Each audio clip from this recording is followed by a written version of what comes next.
Global star Ram Charan కీర్తి కిరీటంలో మరో కలికితురాయి చేరింది.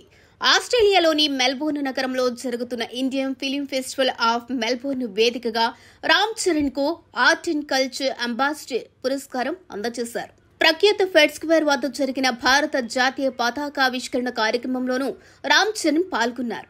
త్రివర్ణ పతాకాన్ని ఆవిష్కరించిన అనంతరం ఏర్పాటు చేసిన కార్యక్రమంలో ఆయన మాట్లాడుతూ 2009లో ఆరెంజ్ చిత్రం షూటింగ్ కోసం ఆస్ట్రేలియా వచ్చానని, ఆ సమయంలో తన పట్ల ఇక్కడి ప్రజలు చూపించిన ఆదరణను మర్చిపోలేనని తెలిపారు.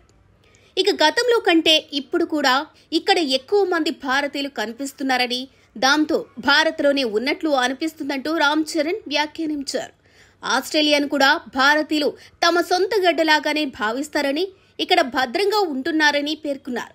Thank you Melbourne, thank you Australia, thank you India అంటూ తన ప్రసంగం ముగించారు. बहुत खुशी हो रहा है सबको इधर मिलके. Thank you so much.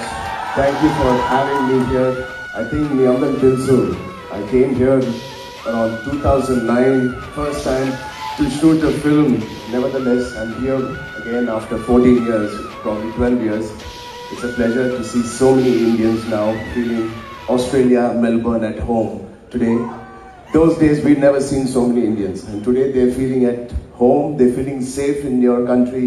I'm so happy to know that. Thank you Melbourne, thank you Australia, thank you India.